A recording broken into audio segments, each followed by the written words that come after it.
لا حول ولا قوة إلا بالله العلي العظيم. بسم الله الرحمن الرحيم. الحمد لله الملك الحق المبين، والصلاة والسلام على سيد المرسلين سيدنا ومولانا أبي القاسم محمد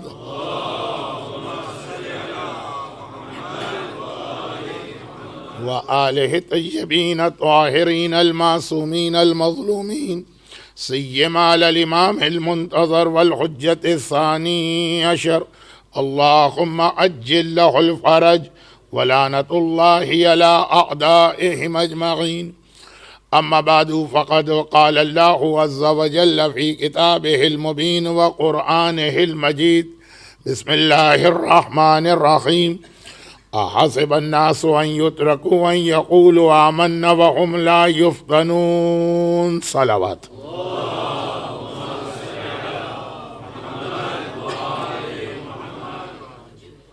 قرآن کریم کی یہ آیت جس کی تلاوت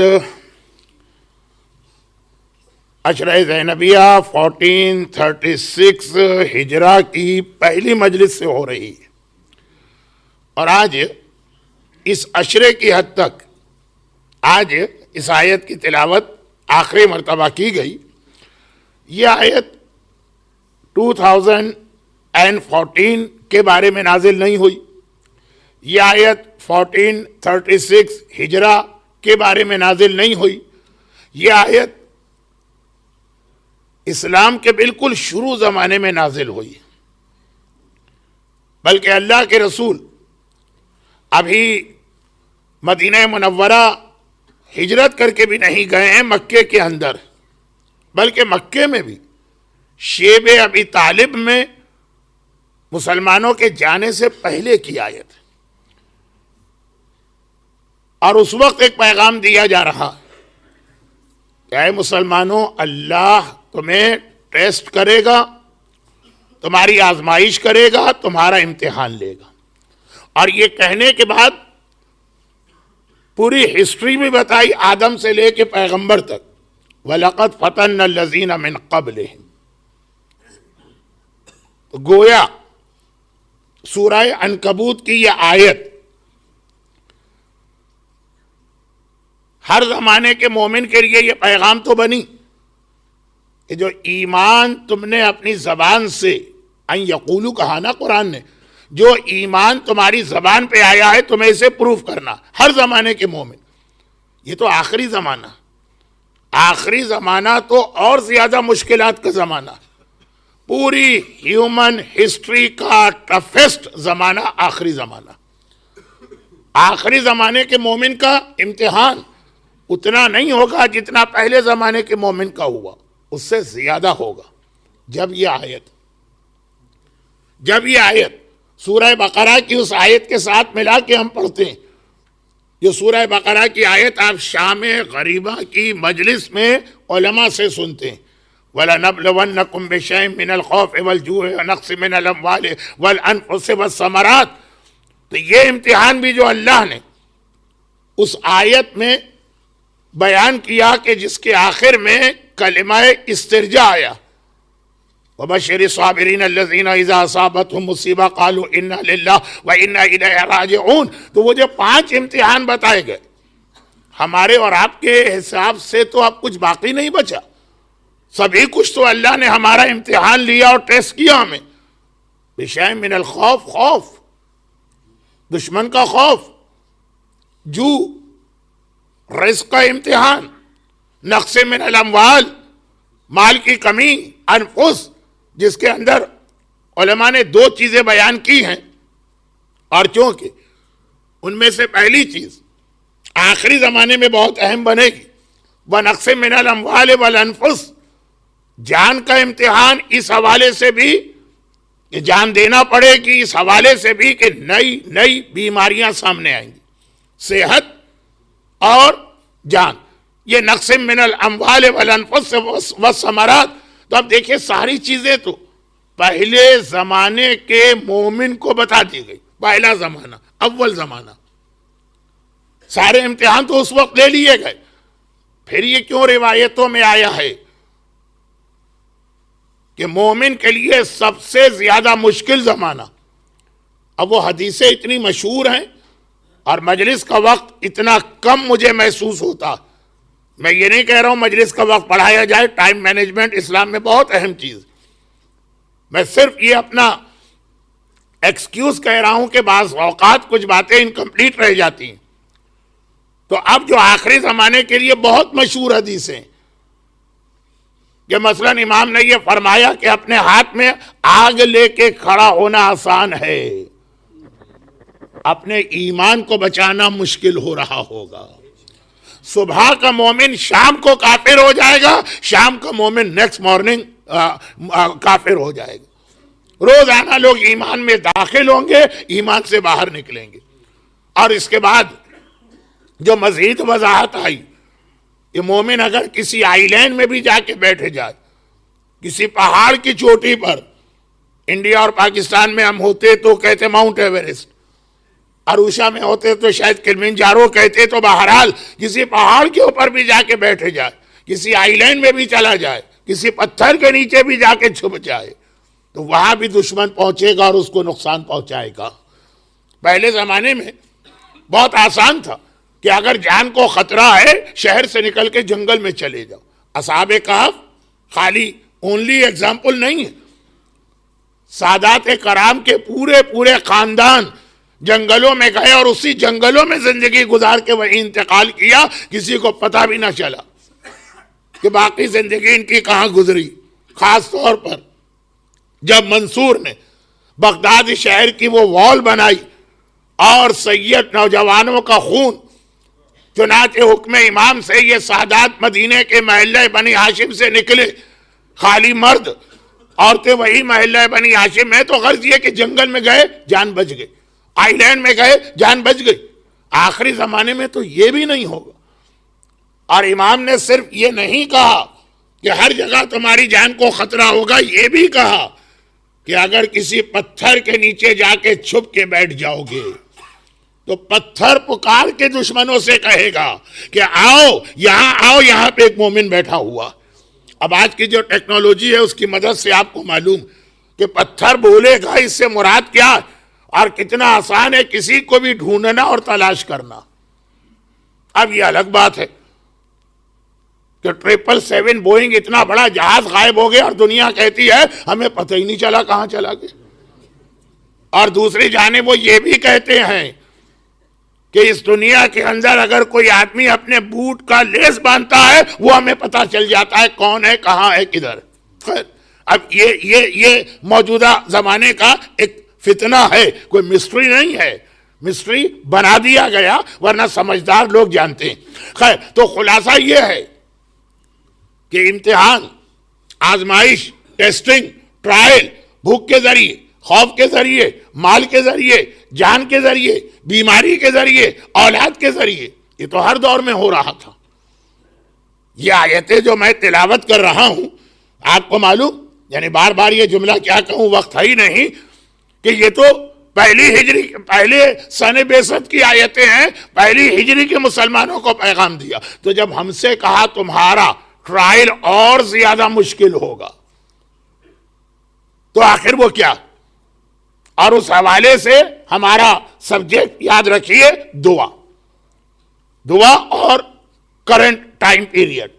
اب جو لوگ ہمارا سبجیکٹ ڈھونڈ رہے تھے پہلے دن سے، تو ویکینڈ تک تو وہ لوگ آئے بیچارے، ویک ڈیز میں نہیں آ پائیں گے اور اسی میں یہ بات مکمل کرنا پڑے گی مجھے.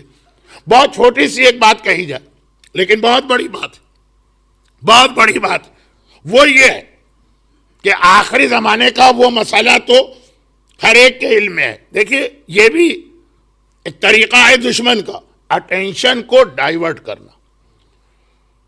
اب یہ آخری زمانے کے حوالے سے جب بات ہوتی، اگر میرا ٹاپک ہوتا آخری زمانہ تو آپ یہی ایکسپیکٹ کرتے کہ میں کچھ مڈل ایسٹ کے حالات کو سامنے رکھ کے بات کروں گا، اور اگر یہ بات نہ کرتا تو آپ کمپلین کرتے کمیٹی سے کہ جب یہ سبجیکٹ دیا گیا تو اس پہ بات کیوں نہیں ہو رہی. جب آخری زمانے کا عنوان آئے گا تو آپ کے ذہن میں یہ آتا کہ یہ جو اس وقت ٹیررسٹ آرگنائزیشن ہے اور ایک سامنے آتی ہے، ہم کو لگتا ہے کہ یہ ایکسٹریم پر ہیں اس کے بعد دوسرے ان کے بھی ابا جان ہمارے سامنے آ جاتے ہیں، وہ اس سے بھی زیادہ ایکسٹریم پہ چلے جاتے ہیں، اور ہم سمجھتے ہیں کہ اس سے زیادہ ایکسٹریم پر کون جائے گا؟ تیسری آرگنائزیشن اس سے بھی زیادہ ایکسٹریم پہ چلی جاتی ہے۔ اہل بیت کے روزے ڈیمولش کیے گئے، ہم نے کہا کتنے ایکسٹریم پر؟ کہا کہ اب یہ روزہ رسول کو ڈیمولش کرنا، ارے یہ تو ان کے بھی ابا جان نکلے، اور ابھی ہم روزہ رسول کی بات کر رہے ہیں، کہا اب ہمیں خانہ کعبہ کو ڈیمولش کرنا، اور سب کے پاس ایک ہی نعرہ ہے، توحید۔ اہل بیت کے روزے بھی توڑے جا رہے ہیں تو توحید کے نام پر، نعوذ باللہ۔ روزہ رسول کو ڈیمولش کرنے کا منصوبہ بن رہا ہے، وہ بھی توحید کے نام پر۔ خانہ کعبہ کو ڈیمولش کیا جائے گا، کم از کم اناؤنسمنٹ تو کر دیا اس خلیفہ نے، تو وہ بھی توحید کے نام پر۔ ہم سے زیادہ توحید کو کون جانتا؟ بنا لا الہ است حسین، حسین کے چاہنے والوں اور ماننے والوں سے زیادہ توحید کو کون پہچانتا؟ لیکن ہم یہ دیکھ رہے ہیں کہ ہر ایکسٹریم گروپ نہ صرف یہ کہ دوسرے سے زیادہ ایکسٹریم ہوتا ہے، بلکہ عجیب بات یہ کہ وہ آ کر اپنے سے پہلے والے کو بھی کافر قرار دیتا۔ آپس میں ایک دوسرے کو کافر کہہ رہے ہیں، اب کہتے ہیں کہ نہیں، جو مثلا خانہ کعبہ کے اطراف حکومتی نظام ہے، جو نئی آرگنائزیشن ہے، وہ ان کو کافر قرار دیتی ہے نا، اس حکمران کو۔ اتنا ایکسٹریم پر دنیا پہنچتی جا رہی ہے، لیکن جو بات میں کہنے والا تھا وہ کچھ اور ہے، وہ یہ کہ اگر میرا سبجیکٹ ہوتا آخری زمانہ تو آپ مجھ سے یہی ایکسپیکٹ کرتے کہ آخری زمانے کے فتنے کو اور ایمان بچانا مشکل ہے، اس کے اندر مولانا مڈل ایسٹ کے حالات پڑھیں گے، مکہ مدینہ کا سسٹم، وہاں آج کل جو ٹیررسٹ آرگنائزیشن آ رہی ہیں، اور باقی دنیا کی بھی پولیٹیکل کیفیت، چلیں اس سے زیادہ آگے جا کے مولانا کچھ اکنامی کے بارے میں بات کریں گے۔ جب پیٹ میں روٹی نہ ہو تو نہ اللہ یاد رہتا ہے، نہ قرآن یاد رہتا ہے۔ کاد الفقر ان یکون کفرا، ایک حدیث یہ ہمارے ہاں کوٹ کی جاتی ہے، اور میرے اعتبار سے یہ غلط ہے، لیکن بہرحال کوٹ کی جاتی ہے کہ اللہ کے رسول نے فرمایا کہ یہ غربت، یہ پیٹ کی مار، یہ رزق کا پورا نہ ہونا آدمی کو کافر بنا دیتا۔ اصل حدیث اس سے بھی زیادہ، ہمارے ساتھ ظلم یہ ہوتا ہے کہ ہمیں حدیثیں بھی آدھی سنائی جاتی ہیں، قرآن کی آیتیں بھی آدھی سنائی جاتی ہیں، اور میں اسی پہ آ رہا ہوں کہ اصل آخری زمانے کا اصل فتنہ یہ دو باتیں۔ اصل حدیث تو یہ کہ لولا رحمت ربی علی فقراء امتی کاد الفقر ان یکون کفرا، اگر میرے رب کی خاص رحمت نہ ہوتی میری امت کے فقیروں پر تو یہ غربت انہیں کافر بنا دیتی۔ رحمت رب نے ان کو بچا کے رکھا ہے۔ تو خیر، اب یہ کہ آخری زمانے کے حالات، جب میں وہ دو حدیثیں پڑھتا تھا بہت زیادہ اٹینٹیو ہو کے مجمع سنتا تھا، کیونکہ میں خالی حدیث نہیں پڑھتا تھا، پھر اس کی وضاحت بھی کرتا تھا کہ اللہ کے رسول نے فرمایا کہ آخری زمانے میں 2/3 دنیا مر جائے گی، اس کے بعد میرا بیٹا آئے گا۔ 1/3 قتل و غارت گری کے نتیجے میں، ایسا آپس کے اندر کلنگ اور لوٹنگ اور جنگیں، ہر جگہ جنگ ضروری نہیں ہے، ایسے بھی علاقے ہوں گے کوئی جنگ نہیں، بہت ہی پیسفل ملک ہے، کوئی آدمی اٹھا اس نے دھن دھن دھن دھن فائرنگ کر کے 10 آدمی مار دی، کوئی اسکول میں داخل ہوا 50 بچے مار دی، کوئی ہاسپٹل میں گیا 15 آدمی مار دی۔ تو کہا کہ ہر جگہ یہ قتل و غارت گری چل رہی ہوگی۔ اب یہ تو میڈیا کا کام ہوتا ہے نا کہ کہاں کی خرابی کو بہت زیادہ ہائی لائٹ کرے، کہاں کی خرابی کو بہت ہی معمولی سا بنا کے پیش کرے۔ آخری زمانے کا ایک پرابلم یہ بھی ہوگا کہ آدمی اپنا کان رکھتا ہے لیکن خود نہیں سنتا، جو میڈیا سنا رہا ہے وہی سنتا، اپنی آنکھیں رکھتا ہوگا خود نہیں دیکھے گا، جو میڈیا دکھا رہا ہے وہی دیکھے گا، اپنا دماغ رکھتا ہے خود نہیں سوچے گا، جو میڈیا اس کو سوچنے پہ مجبور کر رہا ہے وہی اس کی تھنکنگ ہوگی۔ یہ بھی آخری زمانے کا ایک پرابلم ہے، لیکن یہ ساری چیزیں لوگ بہت شوق سے سنتے ہیں کہ 1/3 آبادی قتل کے نتیجے میں ماری جائے گی، 1/3 بھوک اور بیماری کے نتیجے میں مریں گے، اور یہ بھی ہم دیکھ رہے ہیں کہ ہر تھوڑے عرصے کے بعد ایک نئی بیماری آ جاتی. ابھی اس کا علاج نہیں ہوا یا بڑی مشکل سے ہوا, ایک دوسری بیماری آ گئی. جیسے ہمارے یہاں مڈل ایسٹ میں ایک ٹیررسٹ آرگنائزیشن ابھی سمجھنے بھی نہ پائی کہ اس سے بڑی ٹیررسٹ آرگنائزیشن آ گئی. باقی دنیا میں یہی حال وائرسز کا ہوگا. ابھی اس سے نکلے تو وہ, اس سے نکلے تو وہ, اس سے نکلے تو وہ, کریڈٹ کرن چلتے رہیں گے. تو اب یہ ہے کہ اتنا بڑھے گا یہ مسئلہ کہ 1/3 دنیا اور مرے گی. میں یہ چیزیں پڑھ نہیں رہا ہوں, میں کہہ رہا ہوں اسے لوگ بہت انٹرسٹ سے سنتے ہیں. اور پیغمبر کی وہ حدیث کہ آخری زمانے میں اگر کوئی پرندہ, یہ جو برڈز ہیں, یہ اگر 70 days مسلسل یہ فلائی کرتا رہے, 70 دن بغیر رکے, نان اسٹاپ. اب کیا اس سے مراد وہ واقعاً اللہ کا پیدا کیا ہوا پرندہ ہو کہ یہ 777 ہو, A380 بوئنگ جو بھی ہو, 70 days مسلسل نان اسٹاپ, تو اسے ایک بالشت زمین نظر نہیں آئے گی. بھئی کیوں نظر نہیں آئے گی؟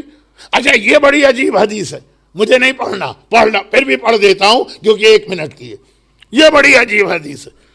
کہا گیا, پیغمبر نے فرمایا کہ میرے بیٹے کے ظاہر ہونے سے پہلے بھی یہ حالت ہوگی, ایک بالش زمین نظر نہیں آئے گی, اور میرے بیٹے کے آنے کے بعد بھی یہ حالت ہوگی. ایک عذاب خدا ہوگا, ایک رحمت خدا ہوگی. کبھی ایک ہی چیز عذاب بھی بنتی ہے, کبھی وہی چیز رحمت خدا بھی بنتی ہے. یہی بارش کچھ لوگوں کے لیے رحمت ہے تو کچھ لوگوں کے لیے عذاب. نہیں, سب سے بڑی اس کی مثال جو آپ زیارتوں میں پڑھتے ہیں نجف اشرف میں, السلام علیک یا نعمت اللہ علی الابرار و یا نقمت اللہ علی الفجار. مولا آپ کو سلام, آپ اللہ کی نعمت ہیں نیک لوگوں کے لیے, اور آپ ہی اللہ کا عذاب ہے گناہگاروں کے لیے. گناہگاروں کے لیے علی سے بڑا عذاب خدا کوئی نہیں ہے, اور نیکوکاروں کے لیے علی سے بڑی نعمت کوئی نہیں ہے کہ الیوم اکملت لکم دینکم واتممت علیکم نعمتی. سب سے بڑی نعمت. درود بھیجے محمد والے محمد. تو ظہور امام کے حوالے سے کئی حدیثیں ایسی ہیں جن میں یہ لفظ آیا. جیسے ابھی وہ میں نے پتھر والی حدیث پڑھی, تو اسی حدیث کے اندر یہ ہے کہ ظہور کے بعد پھر یہ معاملہ الٹا ہو جائے گا. یعنی دشمن اسلام کہیں بھی جا کے چھپے گا, وہ پتھر پکار کے کہے گا کہ اے مومن آ, ایک دشمن یہاں چھپا ہوا ہے. تو ایک وہ حدیث, اور ایک یہ جو میں پڑھ رہا ہوں, ایک بالش, یہ انگوٹھے سے لے کے چھوٹی انگلی کا درمیانی فاصلہ جو مرحوم آیت اللہ خوئی کے فتوے میں عورت اور مرد کے نماز میں اتنا ڈسٹینس ہو جائے, اگر دونوں ایک ہی لائن میں نماز پڑھ رہے ہیں تو نماز ویلڈ, لیکن منیمم اتنا ڈسٹینس. یہ میں نے اس لیے کہا کہ تھوڑا اب 1-8 دن حج اور عمرے کا ذکر ہوگا, اور آج کل جس طرح سے طواف کی نماز کو مشکل بنایا جا رہا ہے, تو اس کے اندر یہ مسئلے کو خیال کرنا بہت مشکل ہوتا ہے. اتنا مشکل بھی نہیں ہے, لیکن آدمی وہاں پہ اتنا ٹینشن میں ہوتا ہے طواف کی نماز کے لیے کہ خیال بھی نہیں کرتا کہ ایسا نہ ہو کہ ایک بالش سے کم ڈسٹینس میں کوئی عورت, میں مسئلہ نہیں بتا رہا ہوں, اتنا ٹائم نہیں ہے میرے پاس, مجلس میں یہ صحیح مجلس جو ہے صحیح فورم بھی نہیں. کل رات کو کوسچن آنسر سیشن میں بہت باتیں ہوئیں, یہ مجلس نہیں, لیکن میں عرض کر رہا ہوں ایک بالش بہت اہم ہے یہ. لیکن یہاں پہ بالش کی بات آ رہی ہے, پیغمبر کی وہ حدیث کے 70 دن ایک پرندہ اڑتا رہا, ایک بالش اسے نیکڈ زمین نظر نہیں آئے گی. امام سے پہلے بھی عذاب خدا کی وجہ سے, امام کے بعد بھی رحمت خدا کی وجہ سے. یہ کیسے پاسبل ہے؟ جواب دیا کہ امام کے آنے سے پہلے اتنی ڈیڈ باڈیز زمین پہ پڑی ہوں گی ہر علاقے میں کہ ایک کے اوپر دوسری میت, دوسرے کے اوپر تیسری میت, تیسرے کے اوپر چوتھی میت, ایک بالش خالی زمین 2 میتوں کے درمیان نظر نہیں آ رہی ہوگی بہت پہلے. اور یہاں نظر آ رہے ہیں مجھے ایسے لوگ بہت پہلے 80s میں یا ارلی 90s میں بھی, جب ہم لوگ حج کی قربانی کرنے جاتے تھے تو سلاٹرنگ ہاؤس کا کیا منظر ہوتا تھا, بکرے پہ بکرا, بکرے پہ بکرا, بکرے پہ بکرا پڑا ہے, ایک پیر رکھنے کی جگہ نہیں ہوتی ہے, گجراتی میں شاید پگ کہتے ہیں. ایک پگ کی جگہ نہیں ہوتی ہے, بکروں پہ پیر رکھ کے چلنا پڑتا تھا. بکرے کا پیٹ پھٹ جاتا تھا, بست ہوتا تھا, اندر گھس جاتے تھے.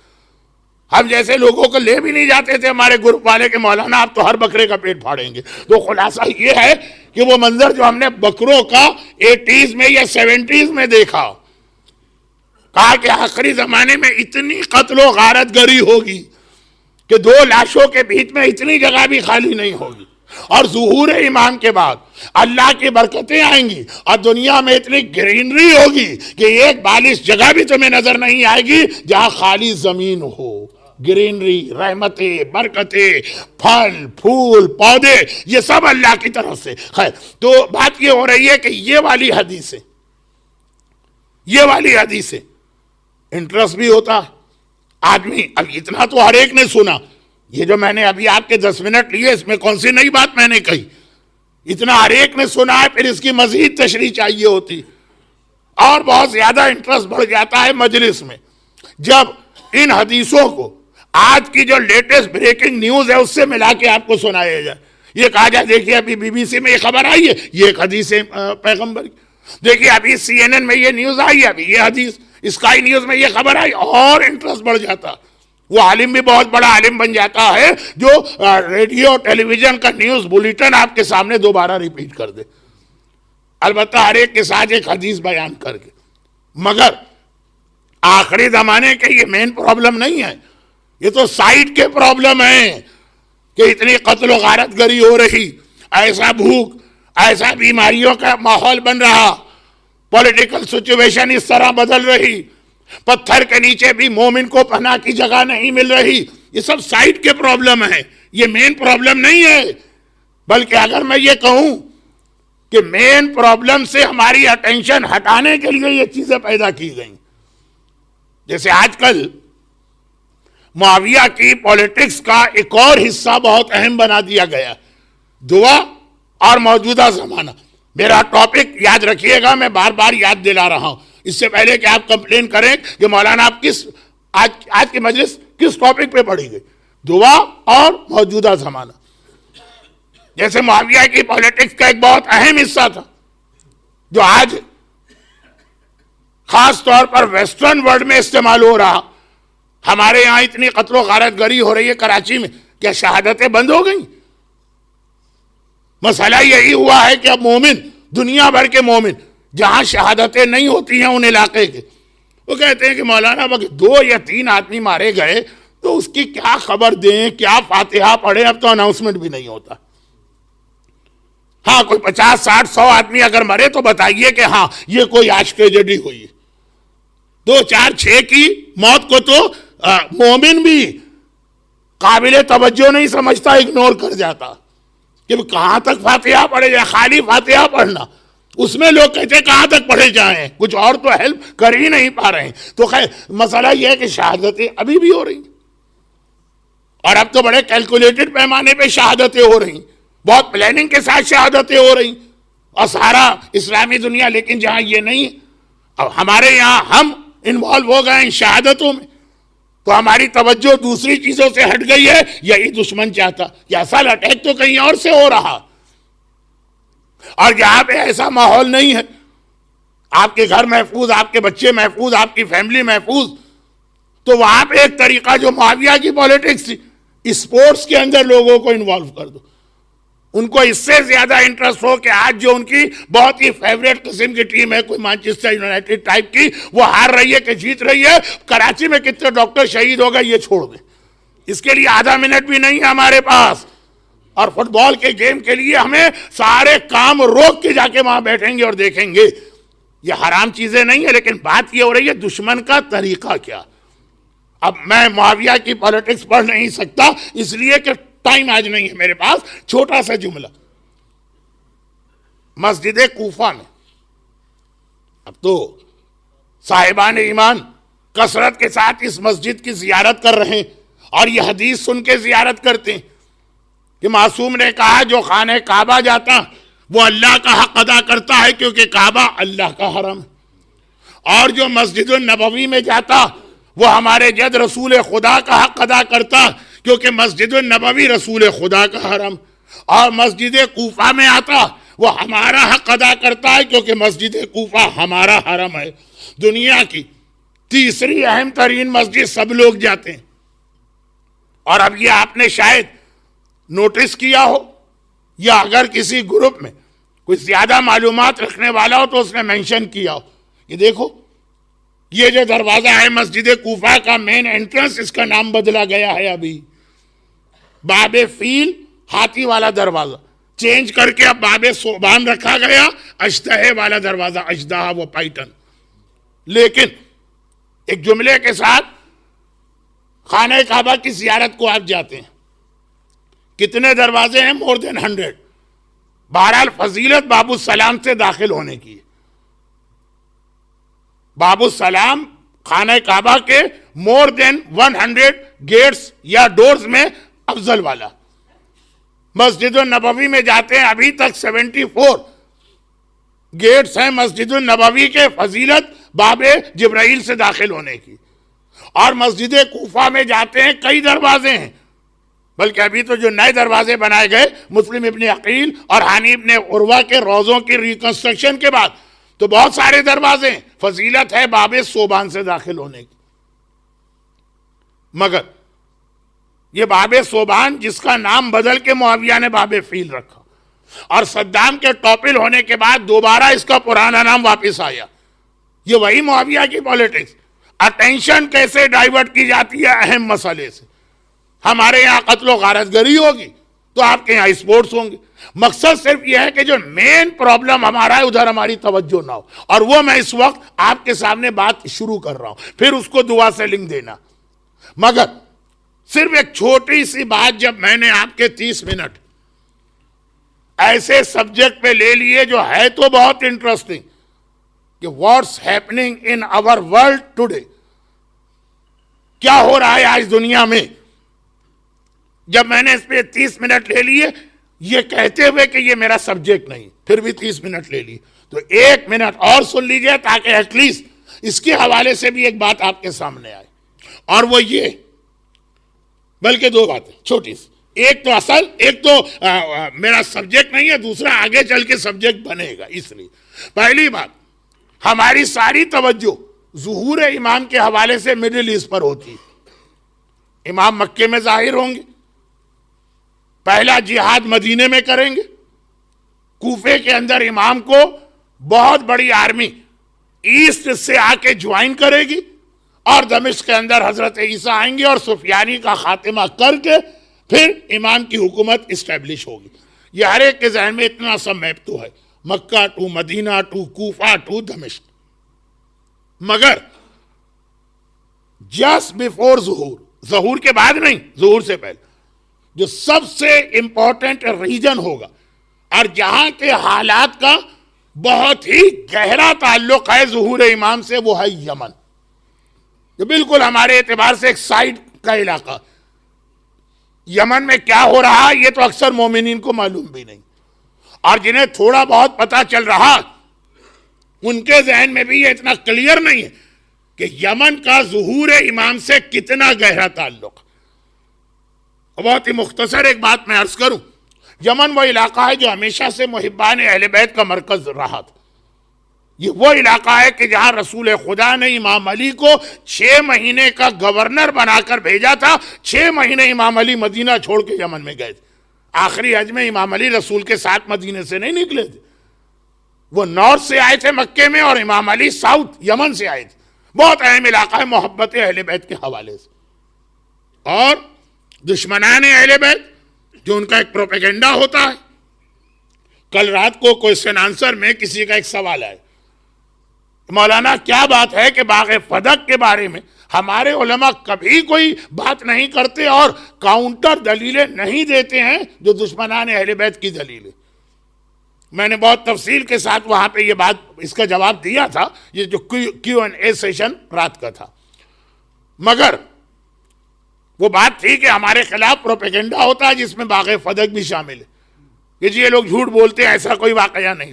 پوری شیعت جھوٹا مذہب بنایا گیا ہے نا کہ یہ غلط مذہب ہے، اور کس آدمی پہ اس کی ذمہ داری ڈالی ہے؟ عبداللہ ابن سبا۔ جھوٹا آدمی ہے ہی نہیں ہسٹری میں.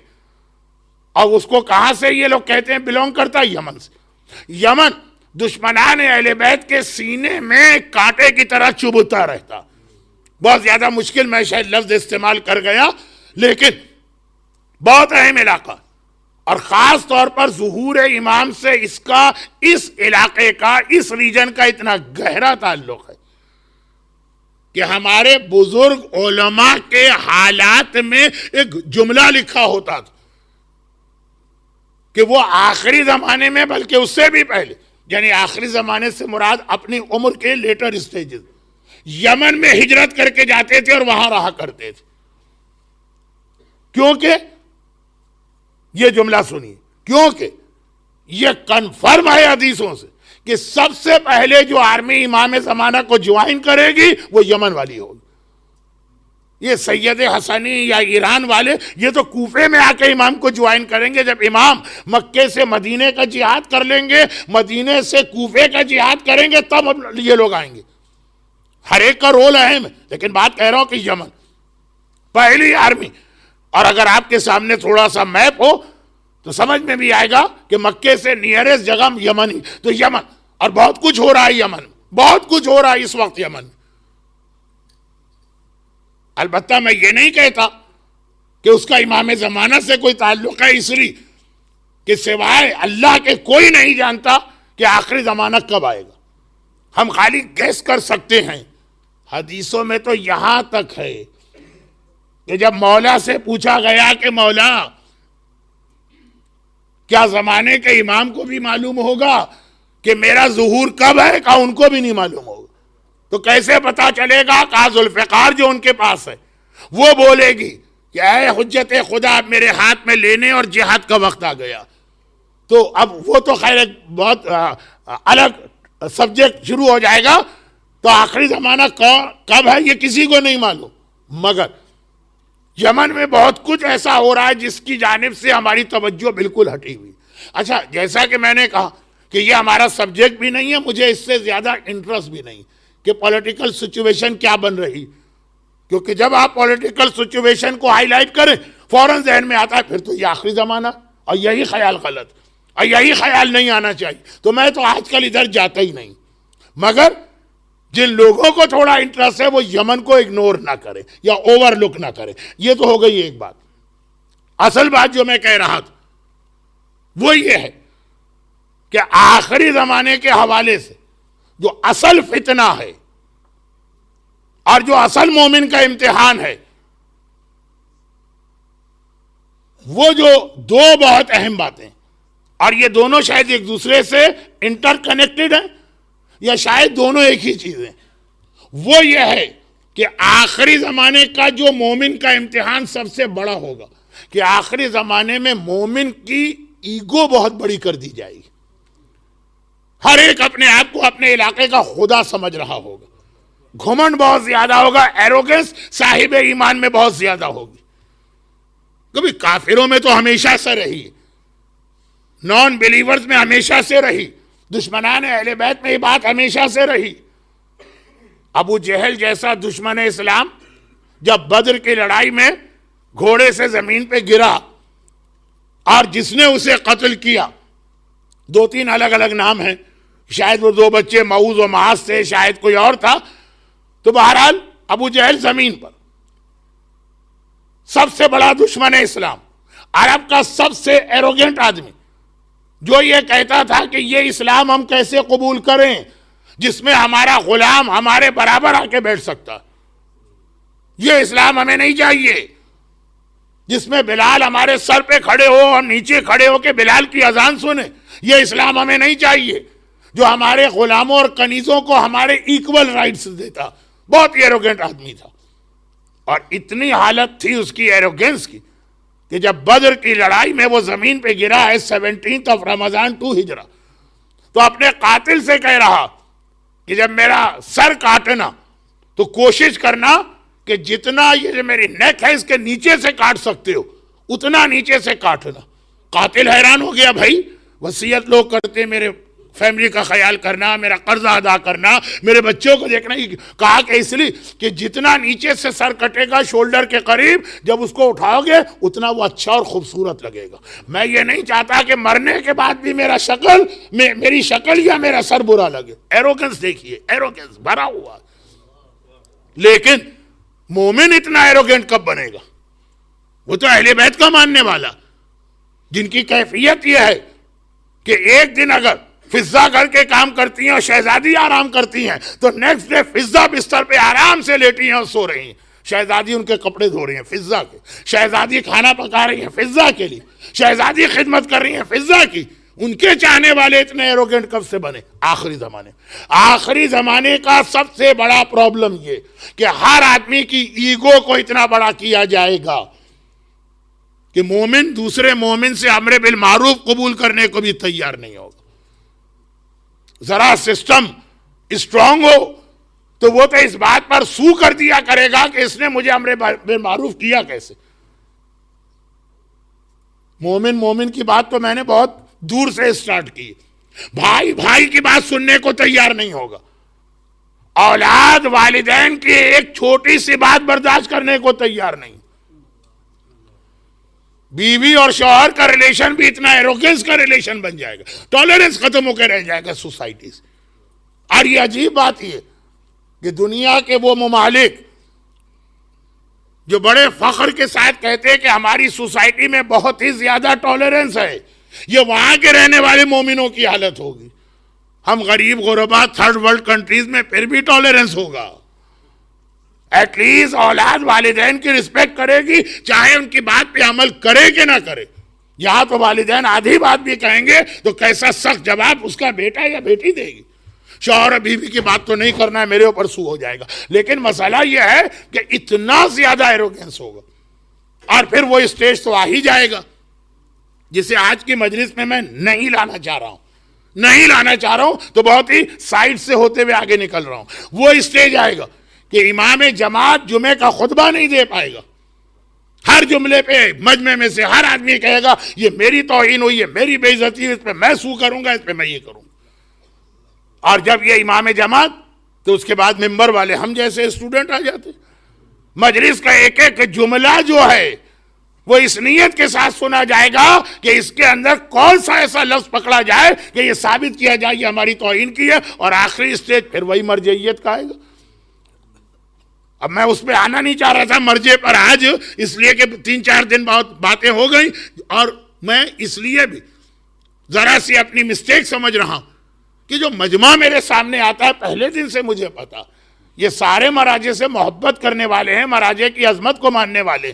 ان کے لیے یہ پرابلم نہیں ہے. جن کے لیے پرابلم ہے وہ یا تو میری لینگویج نہیں سمجھتے، اور اگر سمجھ بھی لیں گے تو مجھے کچھ زیادہ ہی سمجھتے ہیں. ان کو معلوم ہے کہ یہ تو اسی ٹاپک پہ بات کریں گے، آنے کی ضرورت نہیں. لیکن یہ سارے کے سارے پرابلم ہم دنیا میں جہاں بھی جاتے ہیں، بہت سارے لوگ صرف یہ خیال کر کے کہ بھئی یہ ایک وزیٹر ہیں، یعنی میں اپنی بات نہیں کر رہا، ہم جیسے جتنے بھی مجلس پڑھنے والے ہیں جو وہاں سیٹل نہیں ہیں، تو لوگ اپنے پرسنل پرابلم لے کے آتے ہیں جو بعض اوقات ریزیڈنس عالم سے بھی لوگ شیئر نہیں کرتے. ذرا ایک ایمبریسمنٹ فیل کرتا ہے آدمی تو پتہ چلتا کہ باپ اور بیٹے کا ریلیشن، ماں اور اولاد کا ریلیشن، شوہر اور بیوی کا ریلیشن، بھائی اور بھائی کا ریلیشن، اور پھر کمیونٹی اور عالم کا ریلیشن، پھر مقلد اور مرجع کا ریلیشن. اور یہ سارا پرابلم آ رہا ہے وہی ایروگنس جو ایگو بڑے ہونے کی وجہ سے. اور یہ ایگو بڑا ہونا، اس کے ساتھ جو دوسرا پرابلم ہے جو اکثر اپنے 80s اور 90s کے لیکچرز یا مجالس میں نے مینشن کیا، کیونکہ یہ لندن ہی میں نے سنا تھا. 80s اور 90s میں بہت زیادہ اس کو بیان کیا، ابھی بھی کہیں کہیں موقع ملتا. اور وہ یہ ہے کہ آپ حضرات تو یہاں پتہ نہیں کب سے رہ رہے ہیں، تو آپ کو بھی معلوم ہے کہ صدام کے زمانے میں کس کثیر تعداد میں عراق کے مومنین یہاں پہ ریفیوجی بن کے یا اسائلم لے کے یہ آتے رہے. یہی ایک جگہ تھی اس زمانے میں پروٹیکشن والی، اور اس میں ہر قسم کے لوگ تھے. شہید مہدی الحکیم جیسا عظیم عالم بھی تھا. اور ایک مرتبہ انہوں نے اپنے سینٹر میں ایک ڈنر رکھا تھا اور اس کے اندر کسی کا علم اور تقوی چیک نہیں کیا تھا. جو مجلس سے پڑھنے آ رہے ہیں سب کو بلایا تھا, میں بھی گیا تھا, ایک کونے میں بیٹھا تھا. تو کتنے ہی ایسے لوگ ہیں جو شروع میں صدام کے سسٹم میں صدام کے ساتھ تھے, پھر بعد میں جیسے جیسے ٹائم گزرا اس کو بھی اللہ نے کوارٹر آف اے سینچری 25 سال سے زیادہ اقتدار دیا. اور الملک حقیم, ہمیشہ سے جس کو پاور ملتی ہے طریقہ یہ ہے کہ جس کے ہاتھ میں پاور آ جائے اس کا پھر کسی سے کوئی رشتہ نہیں رہتا, ہر ایک کو یوز کرتا ہے, ٹیشو کی طرح یوز کرنے کے بعد پھینک دیتا. جب داماد تک کے ساتھ اس کا اتنا بڑا اختلاف ہوا تو خلاصہ یہ ہے کہ وہ لوگ جو پہلے اس کے قریب تھے دور ہو گئے. اب ان میں جو سمجھدار تھے انہوں نے جج کر لی کہ اگر کچھ اور سے اور رہے تو ہم بھی مارے جائیں گے, اگر کہ ہم آج اس کا رائٹ ہینڈ ہیں. وہ نکل آتے. ان میں سے کچھ لوگ اس دعوت میں مجھے ملے, اور یہ بہت میرے خیال میں یہ لیٹ 90s کی بات, لیٹ 70s کی بات, یہ بہت ہی ارلی 80s. تو ایک سوال جو ہمیشہ سے ہمارے ذہن میں تھا, اب اس وقت میڈیا بھی اتنا اسٹرانگ نہیں تھا اور کمیونیکیشن بھی اتنا نہیں ہوتا تھا. اب آج کل تو ہمارا بچہ یہاں بیٹھے بیٹھے گوگل کے سرچ انجن میں ہر چیز ڈھونڈ سکتا ہے. میں نے یہ پوچھا کہ عراق میں میجورٹی جو ہے وہ شیعوں کی, اور آج اس کی وجہ سے کتنا دشمنان اہل بیت تڑپ رہے ہیں. اور ایک جملہ جو دشمنان اہل بیت کی زبان پہ آج کل آتا کہ نان عرب ملک, آج عرب دنیا میں اس طرح انٹر ہو گئے. سیریا میں اس کی بات چلے, لبنان میں اس کی بات چلے, عراق میں اس کی بات چلے, یمن میں اس کی بات چلے, یہ پکے پکے عرب علاقے. خیر یہ جملہ جو ہے نا بہت بڑا جملہ, بیان کرنے کا وقت بھی نہیں ہے اور شاید یہ صحیح فورم بھی نہیں ہے. ممبر پہ یہ اتنا اوپنلی یہ باتیں نہیں آنی چاہیے. خلاصہ یہ ہے کہ میجورٹی شیعوں کی, اور اس کے بعد پھر صدام اتنا اسٹرانگ کیسے ہو گئے, اتنے مظالم کی. شہید باقر صدر کی شہادت اسی وقت ہوئی تھی, تو اس کا مطلب یہ ارلی 80s کی بات. تو انہوں نے ایک چیز بتائی اور کہا کہ اس وقت جو مراجع نے فتویٰ دیا تھا اس کو مس انٹرپریٹ کیا خود صدام نے بھی, اور ہمارے مومنین تو ہر وہ بات پہ یقین کر لیتے ہیں جو میڈیا سے ان کو دی جائے. لوگوں نے بھی یقین کر لیا. فتویٰ کیا تھا کہ یہ جو اسکول عراق کی گورنمنٹ نے بنا ہے اس میں اپنے بچوں کو تعلیم دلانا جائز نہیں. اچھا پہلے سے ایک کنسپٹ ہم کو دیا گیا ہے کہ مراجع انگلش پڑھنے کو حرام کہتے ہیں, مراجع سیکولر ایجوکیشن کو حرام کہتے ہیں. وہ بالکل غلط ہے. وہ دوسرے اسکول آف تھاٹ کے علماء تھے اور ابھی بھی ہیں. ہمارے ہاں کبھی ایسی بات نہیں ہوئی, لیکن لوگوں کے ذہن میں آپ جو پوائزن ڈال دیں وہ اسے قبول کر لیں گے. تو اس وقت کے اعتبار سے اس فتوے کو مس انٹرپریٹ کیا گیا کہ دیکھیں یہ نجف اور کربلا میں بیٹھنے والے مولوی جن کا زیادہ سے زیادہ ویژن اتنا ہے کہ گھر سے مسجد آ گئے, مسجد سے گھر چلے گئے بس, اور وہ آ کے اتنی بڑی بڑی بات کر رہے ہیں ہمارے بچے ایجوکیشن حاصل نہ کریں. یہ کس نے کہا تھا؟ لیکن مسئلے کو مس انٹرپریٹ کرنے میں صرف ایک لفظ چینج کرنا پڑتا. تو اس نے بتایا کہ یہ ہماری سمجھ میں آج آیا, اس وقت تو ہم بھی نہیں سمجھ رہے تھے, اور یہی کہہ رہے تھے کہ ہمارے مراجع ہمیں دنیا سے پیچھے رکھنا چاہتے ہیں. دنیا آگے جا رہی ہے, یہ بیکورڈ میں جا رہے ہیں. دنیا مریخ پہ پہنچ رہی ہے, یہ کنویں میں گھستے چلے جا رہے ہیں, اترتے چلے جا رہے ہیں. وہی سارے جملے جو ہر دفعہ ریپیٹ ہوتے ہیں. کہا کہ میں ان اسکولوں کا پروڈکٹ ہوں. یہ جو ایک سوال ہے کہ آخر شیعہ جس ملک میں میجورٹی میں ہوں وہاں پہ اس طرح سے صدام آ کے اتنا اسٹرانگ کیسے ہوا؟ کہا کہ اس نے کہا میں چھوٹی سی بات بتاتا ہوں, پوری زندگی کے حالات تو کیا بتاؤں. یہ ہے آج کا سیکنڈ پرابلم. اب صدام کے اسکولوں کی ضرورت نہیں, ساری دنیا میں یہ سسٹم بنایا گیا. وہ کیا ہے سیکنڈ پرابلم کا؟ وہ یہ کہ اب عراق وہاں غربت بھی رہی اور ابھی اسٹل غربت ہے, اور صدام کے زمانے میں تو جتنے بھی اس کے natural resources especially oil and gas یہ سب صدام کے محل میں استعمال ہو رہا ہے. گولڈ کے ٹیپ ہوں گے اور یہ اور وہ, تو لوگ تو غریب تھے بہت زیادہ. چنانچہ ہم میں سے اکثر بہت ہی غریب بیک گراؤنڈ سے آتے تھے اور گورنمنٹ کے اسکولوں میں ایجوکیشن حاصل کرتے تھے. تو ہمیں لیسن یہ دیا جاتا کہ بچے کو جو چیز بہت پسند ہو، مثلا عرب دنیا میں فروٹ، پھل یا میوہ بہت شوق سے کھایا جاتا. یہاں تو میں پڑھتا رہتا ہوں آرٹیکلز میں، گورنمنٹ بھی پریشان ہے کہ بچے ویجیٹیبل اور فروٹ کم لے رہے ہیں، اور یہ جنک فوڈ اور یہ پیپسی اور پتہ نہیں کیا کیا چیزیں بہت زیادہ لے رہے ہیں، لیکن عرب دنیا میں اسٹل فروٹ. تو کہا کہ مثلا ایپل جو بہت پسند ہے بچے کو،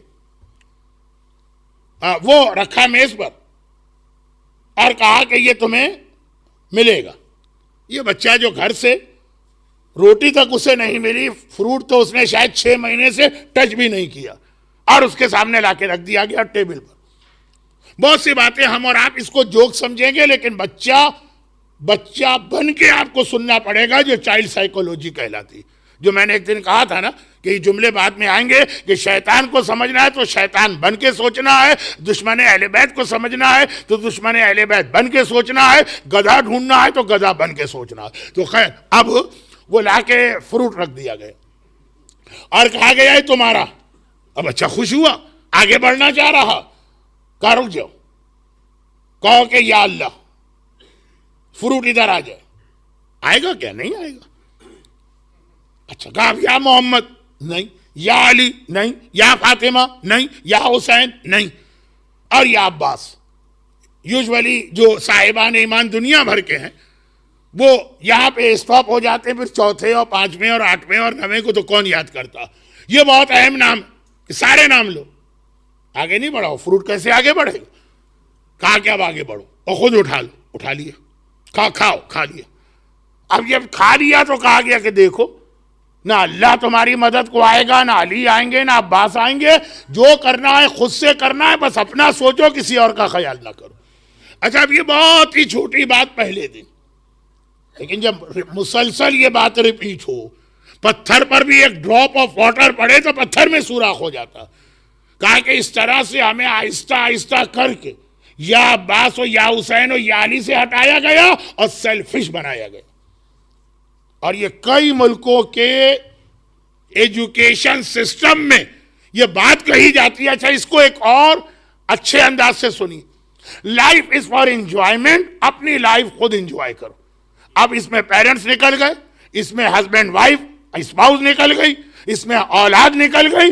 لائف اور انجوائمنٹ کہہ کر یہ سارے رشتے توڑ دیے گئے. یعنی بہت ہی شارٹ میں بات کروں کیونکہ اب مصائب کا وقت آ گیا. سیلفش، خود غرض، صرف اپنا سوچو اور اپنے انجوائمنٹ کو سوچو. اس کے بعد پھر والدین کس کو یاد رہیں گے؟ بلکہ والدین تو لائف کے انجوائمنٹ میں پرابلم بنتے ہیں. انہیں اٹھانا، انہیں ویل چیئر پہ بٹھانا، انہیں گاڑی میں بٹھانا. ہمیں جانا ہے فٹ بال کا میچ دیکھنے، ان کو جانا ہے اسٹینمور میں دعائے توسل سننے. کتنا پرابلم بنتے ہیں وہ ہمارے لیے. Life enjoy. اب صدام نے بالکل بلنٹلی یہ جملہ کہا، نہ عباس، نہ علی، نہ محمد، نہ اللہ، کچھ نہیں. وہی تمہیں ملے گا جو تم خود اپنے لیے حاصل کرو گے، اور کسی کا خیال نہ کرنا. یہ دو جو پرابلم ہے، ایگو، ہر آدمی اتنا ایروگنٹ، اور دوسرا سیلفش. دعا اس کا بہترین توڑ. دعا میں سکھایا ہی یہ جاتا ہے کہ اتنا ہمبل ہونا ہے، اللہ کے سامنے اپنے آپ کو اتنا ڈیگریڈ کرنا ہے، اتنا زیادہ اپنے آپ کو چھوٹا بنانا ہے. ایگو پرابلم کا سب سے بڑا سلوشن اگر آدمی دعا سمجھ کے پڑھے کہ میں کیا کہہ رہا ہوں. اور صحیفہ کاملہ دیکھ ڈالیے کتنا مومن کو، انسان کو اللہ کے سامنے ڈیگریڈ کیا گیا ہے، تب جا کے اس کا یہ ایگو پرابلم ختم ہوگا. یہ دعا موجودہ زمانے کے سب سے بڑے پرابلم. عراق میں کیا ہو رہا ہے، اور کعبہ میں کیا ہو رہا ہے، اور پاکستان میں کیا ہو رہا ہے، وہ مسئلوں سے زیادہ بڑا یہ پرابلم. اور اس کو میں مزید کل بتاؤں گا کیونکہ وقت اتنا آج نہیں رہا. اور اگر آپ جا کے دیکھیے تو یزید آپ کو اور یزید کے جتنے ساتھی ہیں سب اسی ایروگنس سے بھرے ہوئے نظر آئیں گے. وہاں کا بھی سب سے بڑا مسئلہ ان کا ایروگنس تھا. زینب کبریٰ کہتی رہی کہ اے پسر سعد، تیرے سامنے محمد کا نواسا ذبح کیا جا رہا ہے، تو خاموش کھڑا. خالی خاموش نہیں کھڑا ہے، کتنی بے حیائی سے مسکرا رہا. لیکن میں کہتا ہوں پیک پر ایروگنس کو پہنچا دیا شمر کے ایک جملے نے.